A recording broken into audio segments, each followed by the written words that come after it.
Good morning. Chandrababu గారు ఇచ్చిన మాట మీద నిలబడే వ్యక్తి కాదు. ఇచ్చిన హామీని ఎటువంటి పరిస్థితుల్లో నెరవేర్చని అబద్ధాల కోరు అని అంటూ ఉంటారు. ఒక పేరు కూడా ముద్ర ఉంది చంద్రబాబు నాయుడు గారికి, గౌరవ ముఖ్యమంత్రి గారి మీద. ప్రజలకు ఉన్నటువంటి అభిష్టం, ప్రజలకు ఉన్నటువంటి ఒపీనియన్ అది. గెలుపోవడం గురించి నేను మాట్లాడను, కానీ సామాన్య ప్రజానికానికి పోయి అడిగినా కూడా చంద్రబాబు మాట మీద నిలబడరయ్యా అని చెప్పి అంటారు. ఇది ముఖ్యమైన విషయం ఏంటంటే, రాయచోటే ఎన్నికల ముందు రాజంపేటకి వెళితే రాజంపేట జిల్లా కేంద్రం నాది హామీ అన్నాడు. రాయచోటుకు వస్తే నాది హామీ రాయచోటే జిల్లాగా ఉంటుంది, జిల్లా హెడ్ క్వార్టర్గా ఉంటుంది, జిల్లా కేంద్రంగా ఉంటుంది. దీనికి అన్నమయ్య జిల్లా అని పేరు ఉంది, అదే కంటిన్యూ అవుతుంది అని చెప్పారు. ఎలక్షన్ల తర్వాత కూడా రాయచోటి గురించి కూడా ఆయన మాట్లాడరు.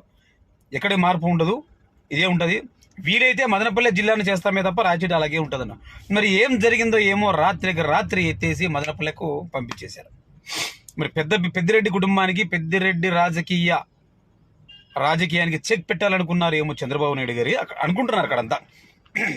ఆ రెండు జిల్లాల్లో కూడా కేవలం పెద్దిరెడ్డి గారికి భయపడి, పెద్దిరెడ్డి రాజకీయ ప్రాబల్యానికి తట్టుకోలేని చంద్రబాబు నాయుడు గారు ఎలాగైనా జిల్లాల విభజనలో భాగంగా అటు నుంచి ఇటు నుంచి అటు కొన్ని మండలాలను చీల్చి తద్వారా మిథున్ రెడ్డికి, పెద్దిరెడ్డి కుటుంబానికి రాజకీయంగా చెక్ పెట్టాలనే వ్యూహంతో చంద్రబాబు నాయుడు గారు పావులు కదిపారు. నల్లారి కిషోర్ రెడ్డి కుమార్ గారు కూడా దీని మీద ఇది చేశారు అన్నట్టుగా మాట్లాడుతున్నారు.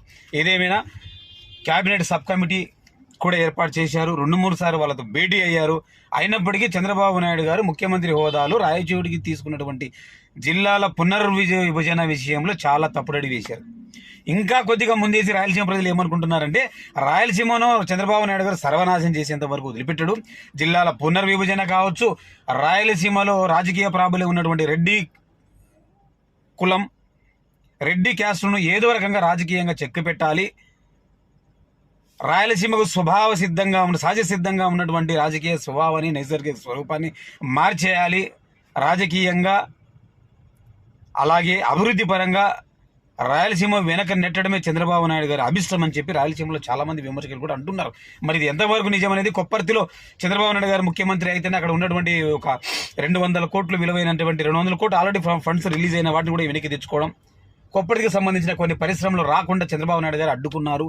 తద్వారా రాయలసీమ రాజకీయ ప్రాబల్యం కలిగినటువంటి రెడ్డి కుటుంబాలను ఇది చేయాలనే ఉద్దేశంతో ఇలా చేస్తున్నారని కూడా కొంతమంది అనుకుంటున్నారు. వీటన్నిటికీ సమాధానం చెప్పాల్సిన అవసరం చంద్రబాబు నాయుడు గారికి లేకున్నా, రాజకీయంగా నిర్ణయం తీసుకునేటప్పుడు మాత్రం రాష్ట్రంలోని 3 ప్రాంతాలకు సమానంగా 3 ప్రాంతాలను దృష్టిలో పెట్టుకొని, కుల సమీకరణాలు దృష్టిలో పెట్టుకొని కూడా తప్పుడడుగు వేయకుండా రాజకీయ నిర్ణయం తీసుకోవాల్సిన బాధ్యత మాత్రం చంద్రబాబు నాయుడు గారిది.